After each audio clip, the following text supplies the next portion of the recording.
Good morning प्यारे विद्यार्थियों।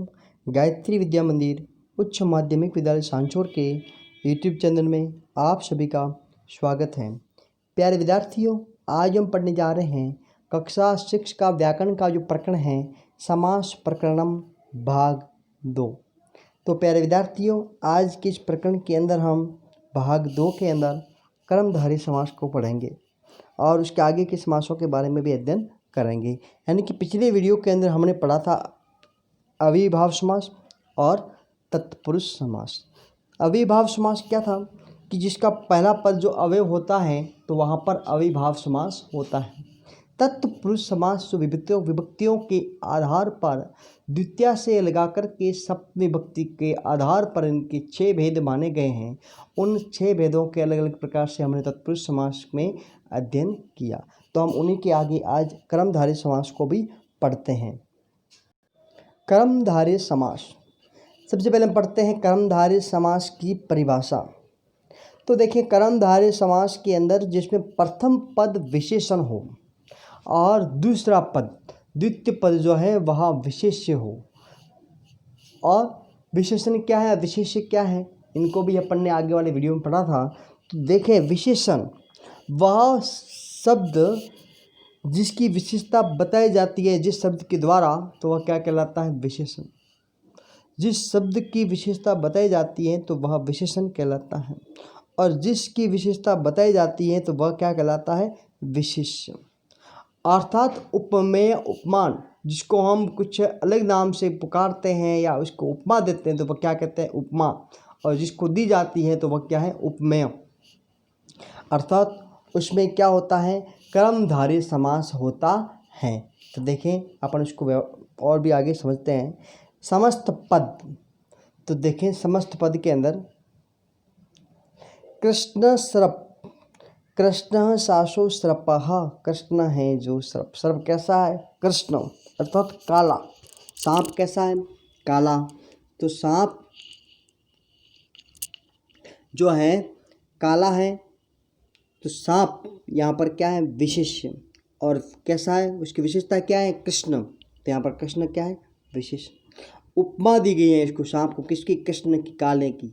तो उपमा है और ये क्या है, उपमेय। तो इस प्रकार से उपमा, उपमेय, विशेषण और विशेष्य का जहाँ पता चलता है तो वहाँ पर कौन सा समास होता है, कर्मधारय समास होता है। इसी प्रकार महर्षि, महान सासो ऋषि, महान है जो ऋषि। महादेव, महासासु देवः, महान है जो देवता। महापुरुषः, महान सासु पुरुषः, महान है जो पुरुषः।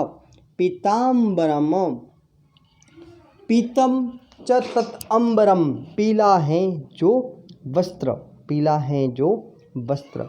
घन श्याम, घन इव श्याम, घन के जैसा श्याम।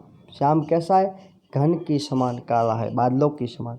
वीर पुरुष, वीर चय पुरुषः, वीर हैं जो पुरुष।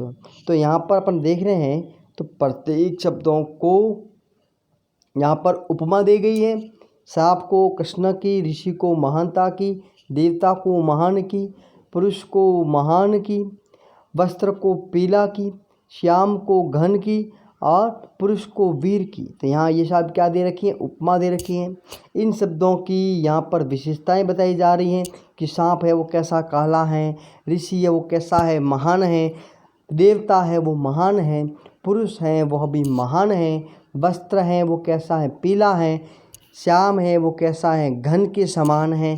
और पुरुष है वो कैसा है, वीर है। तो यहाँ पर इनकी उपमेय की क्या बताई गई है, उपमा बता दी गई है इनकी। यहाँ पर इनकी विशेषताएं बतलाई गई है।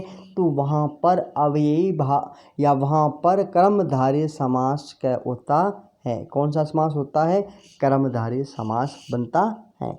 तो प्यारे विद्यार्थियों, इस वीडियो में आपको ये कर्मधारय समास समझ में आ गया होगा। अब हम आगे पढ़ते हैं अगला समास,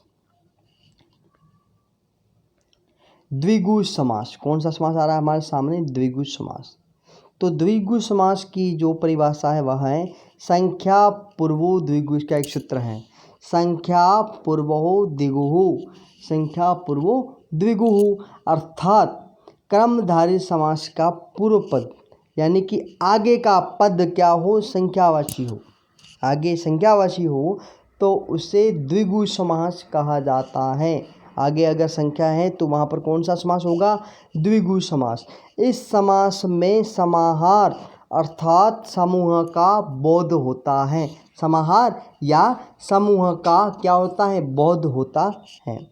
तो देखें समस्त पद। पंच पात्रम संस्कृत विग्रह क्या है, पंचानाम पात्राणाम हिंदी विग्रह क्या, समाहार, 5 पात्रों का समूह। पंच पात्रम पंचानाम पात्राणाम समाहारः, 5 पात्रों का समूह। चतुर्युगम चतुराणाम युगानाम समाहार, 4 युगों का समूह। पंचवटी पंचानाम वटानाम समाहारः, 5 वटों का समूह। शताब्दी शतानाम अब्दानाम समाहार, 100 वर्षों का समूह। द्वियमुनम द्व्यो यमुनों समाहारः, 2 यमुनाओं का समूह। त्रिलोकम त्रयाणाम लोकानाम समाहारः, 3 लोकों का समूह। तो यहाँ पर देखें तो आगे की से क्या है, शब्द पंच, चतुर, पंच, शताब्दी, द्वि और त्रि। तो ये सारे आगे क्या है, संख्यावाची शब्द आए हुए हैं। और यहाँ पर समाहार समाहार समाहार, यहाँ पर क्या है, समूह। समाहार अर्थात समूह का बोध हो रहा है। आगे की संख्या है, संख्यावाची शब्दों का प्रयोग किया जा रहा है। तो यहाँ पर कौन सा समास होगा, द्विगु समास होगा। कौन सा होगा, द्विगु समास। तो द्विगु समास का सूत्र आपने क्या पढ़ा, संख्या पूर्वो द्विगुहु। क्या पढ़ा था, संख्या पूर्वो द्विगुहु। जिसके प्रारंभ में संख्यावाची शब्द हो तो वहाँ पर द्विगु समास बनता है। अब आपको समझ में आ गया होगा।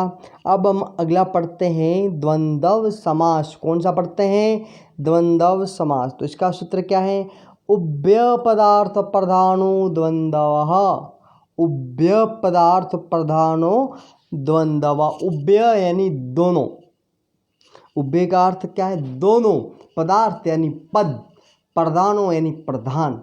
इस समास के अंदर पूर्व पद और उत्तर पद, पूर्व पद यानी पहले का पद, उत्तर पद यानी बाद वाला पद, दोनों ही समान रूप से प्रधान होते हैं। जितना महत्व आगे वाले पद का है उतना महत्व ही पीछे वाले पद का है। अर्थात दोनों पद समान रूप से प्रधान होते हैं, वहाँ पर द्वंद्व समास होता है।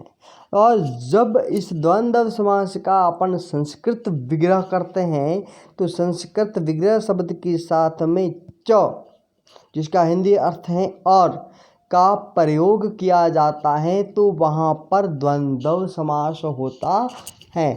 तो देखें समस्त पद, यहाँ पर समस्त पद हरि हरो, हरि च हर्ष, हरि और हर। तो यहाँ पर देखो क्या बतलाया जा रहा है, समस्त पद के अंदर हरि हरो, हरि और हर, हरि च हर च, हरि और हर। तो जितना महत्व यहाँ हरि का है उतना समान महत्व किसका है, हर का है, हरि और हर। बीच में क्या आ रहा है, च आ रहा है, और यहाँ पर इसका अर्थ क्या आ रहा है हिंदी में, और च का। तो जहाँ पर बीच में संस्कृत विग्रह पर च का प्रयोग होता है, हिंदी विग्रह में और का प्रयोग होता है। आगे वाले में हरि हरो दोनों बराबर महत्व पद रखते हैं तो उभय पदार्थ प्रधानो, तो वहाँ पर कौन सा समास बन रहा है अपने यहाँ पर, द्वंद्व समास है, वह बनता है। राम केशवो, रामः च केशव च, राम और केशवः, राम और केशव। भीमा अर्जुनो, भीम च अर्जुन च, भीम और अर्जुन। सीता रामौ, सीता स राम च, सीता और राम। माता पितरौ, माता च पिता च, माता और पिता। सूर्य चंद्रो, सूर्य स चंद्र स, सूर्य और चंद्र, सूर्य और चंद्र।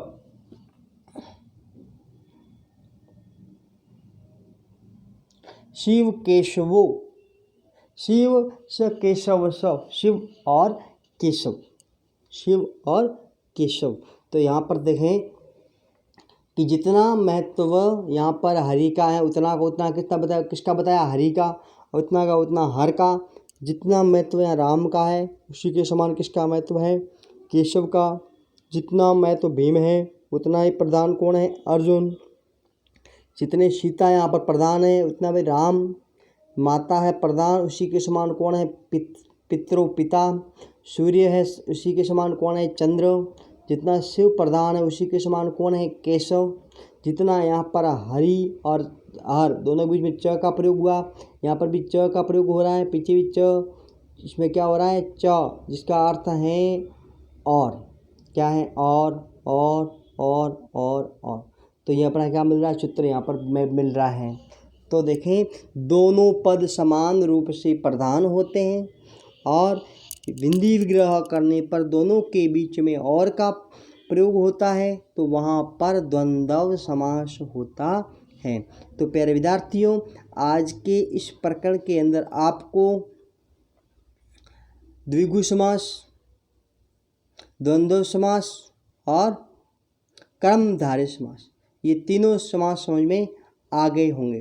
तो प्यारे विद्यार्थियों इनको आप एक बार फिर से आप अच्छी तरह से समझने का प्रयत्न करेंगे और फिर अपनी कॉपी के अंदर सुंदर लिखावट में इन्हें आप लिखेंगे और प्रत्येक समास के 4 उदाहरण हैं जो आप स्वयं लिखेंगे। तो प्यारे विद्यार्थियों मिलते हैं अपन अगले वीडियो के अंदर। धन्यवाद। तो आज के इस वीडियो को आप लाइक अभी तक आपने नहीं किया है तो लाइक ज़रूर करें और पहली बार इस YouTube चैनल को देख रहे हैं तो सब्सक्राइब भी ज़रूर करें। तो मिलते हैं अपन अगले वीडियो में। धन्यवाद।